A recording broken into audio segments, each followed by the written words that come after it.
السلام علیکم ورحمۃ اللہ وبرکاتہ۔ الحمد للہ نحمده ونستعینه ونستغفره ونؤمن به ونتوکل علیہ ونعوذ باللہ من شرور انفسنا ومن سیئات اعمالنا من يهده الله فلا مضل له ومن يضلله فلا هادي له ونشهد ان لا اله الا الله وحده لا شريك له ونشهد أن سيدنا وحبيبنا ونبينا مولانا محمدا عبده ورسوله صلى الله تبارك وتعالى عليه وسلم. أما بعد فأعوذ بالله من الشيطان الرجيم. بسم الله الرحمن الرحيم. والعصر إن الإنسان لفي خسر إلا الذين آمنوا وعملوا الصالحات وتواصوا بالحق وتواصوا بالصبر. صدق اللہ العظیم. قابل احترام بزرگ و دوستو، اللہ تعالیٰ نے اس دنیا میں انسانوں کو کامیاب کرنے کے لیے دین اسلام کی مبارک نعمت عطا فرمائی ہے. ہماری اور ہماری نسلوں کی اور قیامت تک کی انسانیت کی کامیابی کا ایک ہی معیار ہے، وہ ہے دین اسلام. اور کامیابی آتی ہے اسلام کے راستے سے، اور اسلام زندگیوں میں آتا ہے نماز کے راستے سے. حدیث پاک میں آتا ہے، رسول اللہ صلی اللہ علیہ وسلم نے فرمایا، جس نے نماز کو قائم کیا اس نے دین کو قائم کیا. جس نے نماز کو قائم کیا، آپ نے مثال دے کر فرمایا کہ دیکھو پورے اسلام ایک عمارت ہے، اس عمارت کے لیے ایک پلر کی ضرورت ہے. تو ہمارے پاس جو اسلام ہے، اس اسلام کا جو پلر ہے وہ نماز ہے. پلر اگر ہٹ جائے، ستون اگر ہٹ جائے تو عمارت باقی نہیں رہتی. تو اللہ کے رسول صلی اللہ علیہ وسلم نے مثال دی، نماز دین کے زندگیوں میں آنے کا دروازہ ہے، اور دین کامیابیوں کو لے کر آتا ہے. ہر آدمی اپنی ذات کے اعتبار سے، اپنے بچوں کے اعتبار سے کامیابی چاہتا ہے. تو اس کے لیے ایک کام سب سے پہلے ہمیں یہ شروع کرنا ہے، اپنے آپ کو نماز کا پابند بنانا ہے.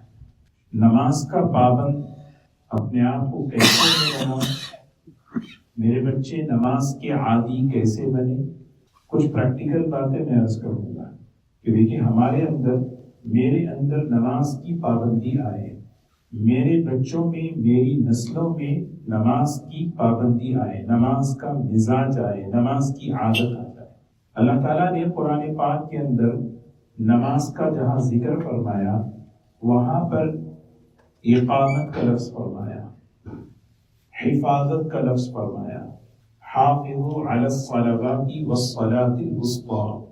حافظوا، حفاظت کرو، نمازوں کی حفاظت کرو.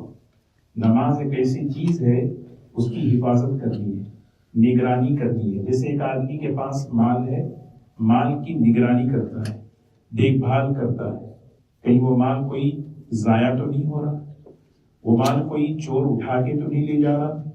آدمی نگرانی کرتا ہے. اسی کو کہا حافظوا علی الصلوات، نمازوں کی نگرانی رکھو. خاص طور پر عصر کی نماز کی نگرانی کرو، وہ وقت غفلت کا ہوتا ہے زیادہ.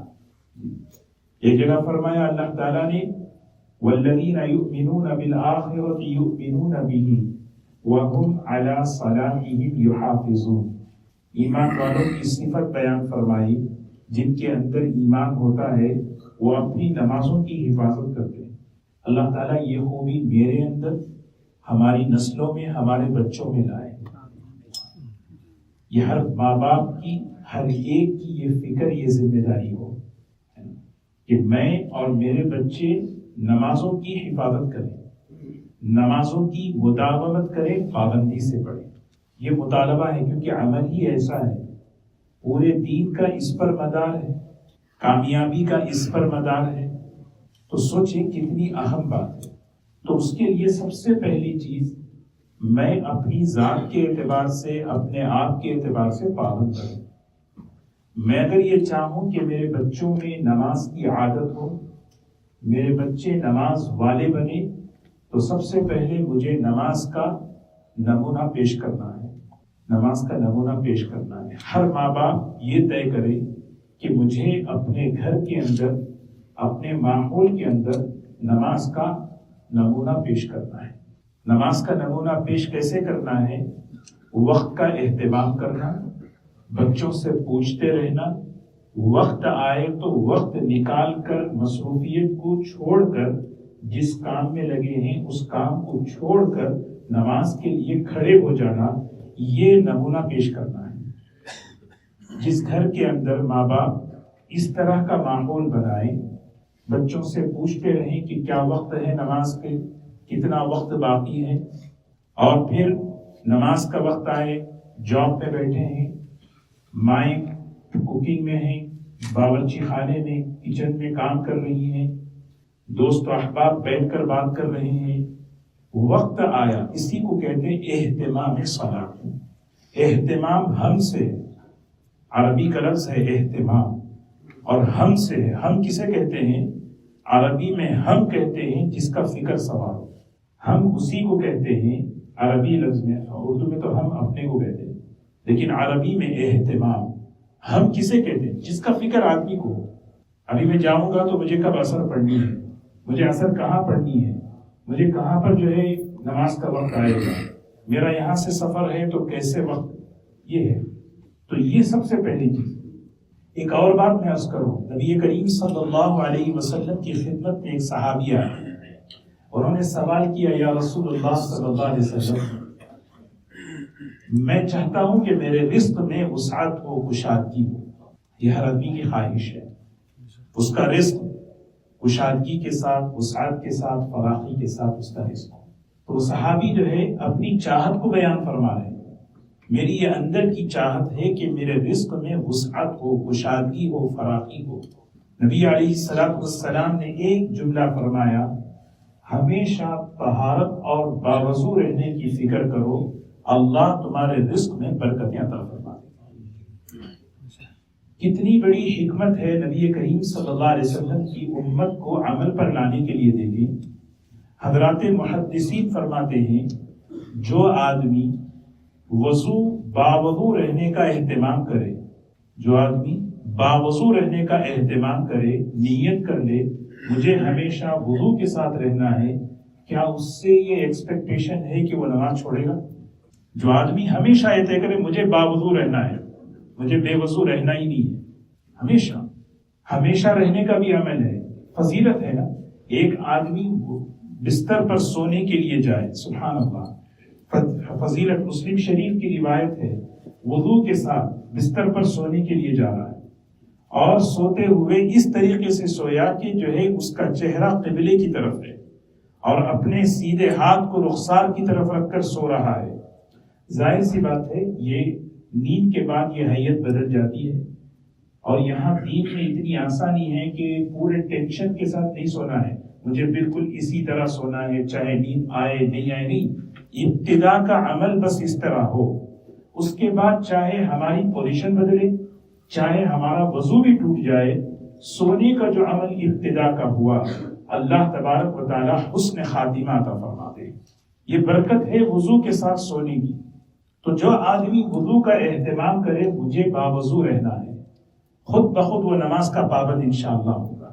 اور جو آدمی نماز کا پابند ہوگا، ایسی چیز کے مقناطیس جیسے لوہے کو کھینچتی ہے، یہ جیسے میگنیٹ، اس طرح نماز اس کے رزق کو کھینچتی ہے۔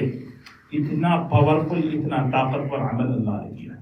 تو سب سے پہلی چیز مجھے جو ہے نا، اپنے ذات کے اعتبار سے، اپنے آپ کے اعتبار سے، مجھے نماز کا پابند بننا، اور اپنے گھر کے اندر نماز کا ماحول بنانا۔ نماز کا ماحول کس طرح سے کہ اپنے گھر کے اندر بچوں کو متوجہ کرتے رہنا۔ دوسری جو اہم چیز ہے، نماز جو ہے یہ محبت والا عمل ہے۔ گزشتہ میں نے عرض کیا، یہ بہت محبت والا عمل ہے۔ ایک بندہ اللہ کے سامنے کھڑا ہو رہا ہے، محبت، اللہ کی رحمت متوجہ ہوتی ہے۔ نمازی جب کھڑا ہوتا ہے، اللہ بندے اور اس کے درمیان کے حجابات کو ہٹا دیتے ہیں۔ میرا بندہ میرے سامنے کھڑا ہے، بس اتنا سا جملہ، یہ محبت والا عمل ہے۔ محبت والے عمل کو محبت کے راستے سے اپنے اندر لانا ہے، اپنے اندر بھی، اپنے بچوں کے اندر بھی۔ میں بات اس لیے عرض کر رہا ہوں کہ ہم یہ کیا ہم چاہتے ہیں، یہ آدمی طے کرے کہ میرے بچے نمازی بنے، نماز کی عادت، نماز کا مزاج، کیونکہ نماز ہے تو دین ہے، دین ہے تو کامیابی ہے، دنیا کی بھی اور آخرت کی بھی۔ اگر دین نہیں ہے، ہو سکتا ہے دنیا کی کچھ کامیابی کی شکلیں ہو، لیکن آخرت اللہ حفاظت کرنا ہے۔ بہت مطلب غور فکر کرنے کی بات ہے۔ تو نماز محبت والا عمل ہے، محبت والے عمل کو محبت کے راستے سے لانا۔ اور کس محبت کے راستے سے لانا ہے؟ اللہ کی محبت اپنے دل میں پیدا کرنا ہے۔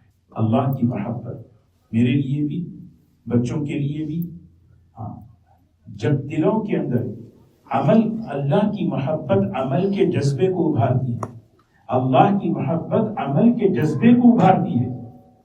جب محبت، اور محبت کیسے پیدا ہوتی ہے؟ اللہ تعالیٰ کے انعامات اور احسانات کو یاد کریں۔ بچوں کے سامنے، بچیوں کے سامنے ہم بیٹھ کر، تنہائی میں بیٹھ کر سوچیں، اذکروا نعمت اللہ علیکم، ہمیشہ یاد رکھو اللہ کی نعمتیں تم پر کیا ہو رہی ہیں۔ یا ایھا الناس اذکروا نعمت اللہ علیکم هل من خالق غیر اللہ یرزقکم من السماء والارض۔ اللہ تعالیٰ پوچھ رہے ہیں، میری نعمت کو بیٹھ کے سوچو، پانی، کھانا پینا، یہ تمہاری نعمتیں میں دے رہا ہوں، ان نعمتوں کو میرے سوا کوئی پیدا کر سکتا ہے؟ ما کان لکم ان تنبتوا شجرہا، ما کان لکم ان تنبتوا شجرہا، پوری دنیا میں اتنی طاقت نہیں کہ وہ ایک درخت کو پیدا کر سکے۔ اَإِلَٰهٌ مَعَ اللَّهِ، اللہ کے علاوہ کوئی الہ ہے؟ اَإِلَٰهٌ مَعَ اللَّهِ، اللہ تعالیٰ پوچھ رہے ہیں، پوری دنیا کی طاقت، پوری دنیا ایک طرف ایک درخت پیدا نہیں کر سکتی، وہ اَإِلَٰهٌ مَعَ اللَّهِ، لا الہ الا اللہ سبحانہ عما یشرکون۔ جو بندہ بیٹھ کر سوچتا ہے، تنہائیوں میں بیٹھ کر اپنے بچوں کے ساتھ مذاکرہ کرتا ہے، اپنے بچوں کے سامنے اس کو ڈسکس کرتا ہے کہ اللہ کی نعمتیں غور کریں، کتنی ساری نعمتیں۔ یہ وہ چیز ہے جو دلوں میں محبت پیدا کرتی ہے۔ اللہ کی نعمتیں، اللہ کے احسانات، اللہ کے انعامات، اللہ کی طرف سے ملنے والی چیزیں، یہ اسی کو کہتے ہیں علم الفضائل۔ علم کی دو قسمیں ہیں، ایک علم المسائل، علم الفضائل۔ علم المسائل کیا ہے؟ مسائل کا علم، میری نماز صحیح ہو جائے، میرا روزہ صحیح ہو جائے، میری زکوٰۃ صحیح ہو جائے، نماز کے وضو کے 4 فرائض ہیں، وضو ان چیزوں سے ٹوٹتا ہے، وہ غسل کے 3 فرائض ہیں، نماز کے اتنے فرائض ہیں۔ آدمی سنے گا، عمل درست کرے گا، عمل صحیح کرے گا، ضروری ہے، اس کے بغیر عمل جہالت کی طرف جاتا ہے۔ لیکن وہ کیا چیز ہے جس سے عمل کا شوق پیدا ہو، میں وہ عمل کروں، میرے اندر وہ شوق پیدا ہو، وہ طلب پیدا ہو، وہ رغبت پیدا ہو؟ اس کے لیے اللہ نے جو علم اتارا وہ علم الفضائل ہے۔ سیدنا عائشہ رضی اللہ تعالی عنہ فرماتی ہیں، جو علم اللہ کی طرف سے اس امت کو اتارا گیا ہے، اس علم کی ترتیب سب سے پہلے علم الفضائل تھی، پھر بعد میں علم المسائل۔ تربیت میں میں آپ کو بتاؤں، یہ میں اس لیے بات کر رہا ہوں، آج ہمارے گھروں کے اندر سے اس علم کے نکل جانے کی وجہ سے بے رغبتی، بے طلبی، بیزاری، یہ مسائل پیدا ہو گئے۔ شوق نہیں ہے۔ ہر مسلمان کو پتا ہے نماز فرض ہے، ہر مسلمان کو پتا ہے قرآن اللہ کا کلام ہے، ہر مسلمان کو پتا ہے یہ چیز ہے، لیکن وہ اندر جو شوق پیدا کرنے والی، وہ رغبت پیدا کرنے والی جو چیز ہے، اب قرآن پاک کی آیتیں اٹھائیں، جو آیتیں مکی ہیں، ہجرت سے پہلے نازل ہوئی، ان آیتوں کو آپ پڑھیں، ایک آیت سے آپ کا شوق اندر سے ابھرتا ہے۔ لن تنالوا البر حتى تنفقوا مما تحبون، نیکی کا اعلیٰ مقام تم حاصل نہیں کر سکتے جب تک کہ تم اللہ کی محبت میں اپنے لیے اپنے مال کو خرچ نہ کرو۔ من ذا الذی یقرض اللہ قرضا حسنا فَيُضَاعِفَهُ لَهُ أَضْعَافًا كَثِيرًا. کون ہے تم میں سے جو اللہ کی نسبت پر خرچ کرے؟ کون ہے تم میں سے؟ ایک شوق پیدا ہوتا ہے، کون ہے؟ اللہ تعالیٰ بولے کون ہے جو اللہ کی نسبت پر خرچ کرے؟ میں. ایک اندر سے شوق. روزہ کن چیزوں سے ٹوٹتا ہے، روزہ کن چیزوں سے مکروہ ہوتا ہے، یہ ضروری ہے تاکہ میرا. لیکن روزے کے فضائل، لخلوف الصائم اطیب عند اللہ من ریح المسک، روزے دار کے منہ کی خوشبو وہ جو نکلتی ہے بھوک کی وجہ سے اللہ کے نزدیک مشک سے زیادہ پسندیدہ ہے. آدمی کو شوق ہوتا ہے کیا روزے دار کا مقام ہے، کیا روزہ. الصوم لی وانا اجزی بہ، روزہ میرے لیے ہے، میں ہی اس کا بدلہ ہوں. اس کا بدلہ کیا ہے؟ اللہ ہی ہے، اللہ ہی ہے. کہتے میں ہی اس کا بدلہ ہوں کیونکہ یہ میرے لیے. آدمی جو سنتا ہے ان حدیثوں کو، یہ ہے علم الفضائل. اس سے رغبت پیدا ہوتی ہے، اس سے شوق پیدا ہوتا ہے کہ میں یہ کام کروں، مجھے یہ کرنا ہے. یہ جو ہے نا یہ علم ہمارے ایمان کو جو ہے نا پانی پہنچاتا ہے. ایک درخت ہے، ایک درخت، اس کا بیج ہے. ہر بچہ دنیا میں آتا ہے، وہ بیج دل میں رکھ کے آتا ہے. کل مولود یولد علی الفطرہ، وہ دین کا، فطرت کا، ہدایت کا، کلمے کا وہ بیج اس کے دل میں اللہ رکھ کر اسے دنیا میں بھیجتے ہیں. اب اس ظاہر سی بات ہے کوئی بھی درخت پھلدار ہوتا ہے، سرسبز و شاداب ہوتا ہے، اس کے لیے سب سے بڑی بنیادی ضرورت پانی ہے. آپ ذرا دیکھیں پہاڑوں پر کیسا بہترین منظر ہے، بارش کا موسم. سوچیں ایک آدمی کے پاس ایسا دین کا درخت ہے جس کو پانی نہیں مل رہا ہے، جس کو پانی نہیں مل رہا ہے، کہاں سے وہ پھل دے گا؟ کہاں سے اس کے اندر پھل آئیں گے؟ ان پھلوں کے اندر سے رس اور اس پھلوں کے اندر سے خوشبو کہاں سے آئے گی؟ اللہ تعالیٰ قرآن میں مثال دے کر بیان فرما رہے. میں تمہیں مثال دیتا ہوں. الم تر کیف ضرب اللہ مثلا کلمۃ طیبۃ کشجرۃ طیبۃ. کلمے کی مثال میں تمہیں دے رہا ہوں. یہ کلمہ ایک بیج ہے، ایک درخت ہے جو ہر انسان کے دل کے اندر ہے. اس کو جب درخت کو پانی کی ضرورت ہے، جب پانی اس درخت پر پڑتا ہے. آپ دیکھیں قرآن کی تفسیر حدیث ہے، بخاری شریف کی روایت ہے.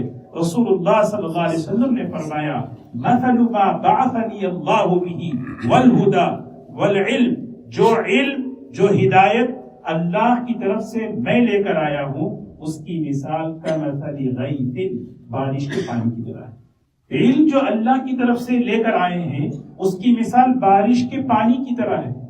وہ پانی جب درخت پر پہنچتا ہے وہ درخت پھلدار بنتا ہے. نمازیں، ایمان کے، اسلام کے درخت کے پھل کیا ہیں؟ نماز ہے، تلاوت ہے، ذکر ہے، دین کی خدمت ہے، دین کی نصرت ہے، اللہ کے بندوں کی خدمت ہے، غریبوں کی مدد کرنا، معاف کرنا. یہ سب جو ہے نا یہ پھل ہیں، یہ اس دین کے درخت کے پھل ہیں. وہ پھل کب نکلیں گے؟ جب اسے پانی ملے گا. اس پانی کا نام ہے علم الفضائل. آپ حدیثیں اٹھا کر دیکھیں، سبحان اللہ، مستقل چیپٹر ہے. رغبت الصحابہ فی انفاق المال، رغبت الصحابہ فی الصلاۃ. صحابہ کی رغبت کسے کہتے ہیں؟ اندر کی چاہت، اندر کی چاہت، اندر کا شوق. شوق کس چیز کا شوق؟ اس بات کا شوق کہ مال خرچ کروں، کیسے کروں. وہ رغبت دوسری جگہ لے لیتی ہے اگر پانی نہ ملے. رغبت کس چیز کی رغبت؟ مال کیسے جمع کروں، مال کیسے جمع کروں، ایک رغبت یہ بھی ہے. لیکن جو علم، اس علم کو اگر ہم پڑھیں گے، سنیں گے، پھر وہ رغبت پیدا ہوگی، میں مال خرچ کیسے کروں، مال خرچ کیسے کروں. سیدنا عثمان رضی اللہ تعالیٰ مدینہ منورہ میں قحط پڑا ہے زبردست. 1000 اونٹ ان کے ساز و سامان کے ساتھ آ گئے. حضرت عثمان رضی اللہ تعالیٰ عنہ کے پاس وہ جو مدینے کے جو لوگ تھے، چھوٹے چھوٹے تاجر آ گئے. حضرت ہم آپ سے خریدنا چاہتے ہیں، کہ کتنا دو گے؟ حضرت عثمان رضی اللہ عنہ سے پوچھ رہے. انہوں نے کہا یہ 10 درہم کی چیز اگر ہے تو ہم اس پر 1 یا زیادہ سے زیادہ 2 درہم ایکسٹرا. 10 کی چیز 12 میں دیں گے. کہا یہ تو بہت کم ہے. کہا 13 میں دیں گے، یہ بھی کم ہے. کہا 14 میں دیں گے، یہ بھی کم ہے. کہا کتنا چاہ رہے ہیں آپ؟ بھائی ایک تاجر ہے جس نے ایک کا کم از کم 10 گنا ایکسٹرا مجھ پہ دینے کا وعدہ کر لیا. من جاء بالحسنۃ فلہ عشر امثالها. مدینے میں قحط ہے، مدینے میں قحط ہے، اور اس موقع پر میں نے یہ معاملہ اللہ سے کر لیا، یہ سارا اللہ کے ضرورت مند بندوں پر لگا رہا ہوں. یہ جو عمل کا ابھار، یہ شوق کہاں سے آیا؟ ایک سوال ہے، سوچ رہے ہیں. عبداللہ ابن عمر رضی اللہ تعالیٰ عنہ تشریف لائے، بالکل نوجوان صحابی. حضور اکرم صلی اللہ علیہ وسلم نے فرمایا عبداللہ مہینے میں 1 مرتبہ قرآن پاک مکمل کرو، 1 مرتبہ مہینے میں قرآن مکمل کرو. عبداللہ ابن عمر رضی اللہ عنہ نے فرمایا رسول اللہ صلی اللہ علیہ وسلم اجازت دیں اور میں کر سکتا ہوں. یہ بھوک ہے، اس کا نام بھوک ہے. کسی چیز کی رغبت نہیں ہونا بیماری ہے. آدمی کو بھوک نہ لگے، خوش نہیں ہو کہ بھی کھانا سیو ہو رہا ہے، کھانا بچ رہا ہے، نہیں. آدمی فکر کرتا ہے یہ بھوک کیوں نہیں لگ رہی. یا رسول اللہ صلی اللہ علیہ وسلم میں اور کر سکتا ہوں. کہا ٹھیک ہے 20 دن میں کر لو. یا رسول اللہ صلی اللہ علیہ وسلم اور کر سکتا ہوں، اجازت. کہا 10 دن میں کر لو. اجازت دے اور کر سکتا ہوں. فرمایا 7 دن، بس 7 دن میں ایک قرآن. 7 دن. یہ اسی لیے قرآن پاک آپ دیکھیں اس میں 7 منزلیں ہیں. فمی بشوق، یہ 7 منزلیں عام صحابہ کا معمول. یہ قرآن پاک کی تلاوت کی رغبت، یہ شوق کہاں سے ہو؟ جب تک میں ان حدیثوں کو نہ پڑھوں کہ قرآن کیا چیز ہے. من قرأ حرفا من کتاب اللہ، ایک حرف اللہ کے کلام کو پڑھنا کیا ہے؟ ایک کم از کم 1 نیکی، 1 کی 10 نیکیاں. آدمی قرآن پاک کی تلاوت میں جتنا مشغول رہتا ہے، حدیث پاک میں، حدیث قدسی میں اللہ فرماتے ہیں دعا مانگنے والوں سے زیادہ میں اس کو دیتا ہوں. من شغلہ القرآن عن ذکری ومسألتی. ایک آدمی بزی ہے تلاوت میں، اسے ٹائم نہیں مل رہا ذکر کرنے، اس کے پاس ٹائم نہیں ہے دعا کرنے. اللہ تعالیٰ فرماتے کوئی بات نہیں، اعطیتہ مثل ما اوتی السائلین. یہ دعا مانگنے والے جتنے مانگ رہے نا اس سے زیادہ میں تجھے دیتا ہوں. یہ آدمی پڑھے گا تو ہی پڑھے گا نا قرآن. یہ ہے فضائل کا علم. یہ جب تک یہ علم ہمارے ایمان کے درخت کو پانی پہنچاتا ہے، جب پانی پہنچائے گا تو درخت جیسے پھل نکلیں گے، اس طرح میرا درخت بھی پھلدار ایمان کا درخت. نمازیں، نوافل، تلاوت، ذکر و تسبیحات، یہ ساری چیزیں آنے کا ایک ہی راستہ ہے. اسی لیے آپ دیکھیں امت کے سلف صالحین سے یہ معمول ہے. امام بخاری رحمۃ اللہ علیہ تاریخ کبیر، بخاری جیسی کتاب حضرت نے لکھی، لیکن یہ کتاب پوری امت کے لیے لکھ کر دے دی. الادب المفرد. کیا مطلب ہے اس کتاب کو پڑھو، اس کتاب کے اندر ان عملوں کا شوق پیدا ہوتا ہے. بڑی بڑی کتابیں محدثین نے، امام نووی رحمۃ اللہ علیہ نے کئی کتابیں لکھ دی حدیث کی. حدیث کا پہاڑ علم الجبال کہا جاتا ہے. امت کے لیے ریاض الصالحین لکھ کے دے دی. ریاض الصالحین پڑھو. شوق ہوتا ہے، یہ وہیں سے وہ پانی ملتا ہے ایمان کو. میرے ایمان کو، میرے اسلام کو پانی پہنچتا ہے اس علم سے. الترغیب والترہیب، فضائل الاعمال، نماز کے فضائل، قرآن کے فضائل، ذکر کے فضائل. میں اگر یہ چاہوں کہ میں نماز کا پابند بنوں، میرے بچے نماز کے پابند بنے، جب تک میں گھر کے اندر یہ محبت پیدا ہونے والا یہ علم جب تک میں نہیں لاؤں گا، اس وقت تک کوئی چیز حاصل. تربیت کی بنیاد یہ چیز ہے. جب ہم بیٹھ کر پڑھیں، اور ایک بات میں عرض کروں، بات ختم کرتا ہوں، آپس میں بات کرنا چھوڑ، نصیحت کرنا چھوڑ دیں.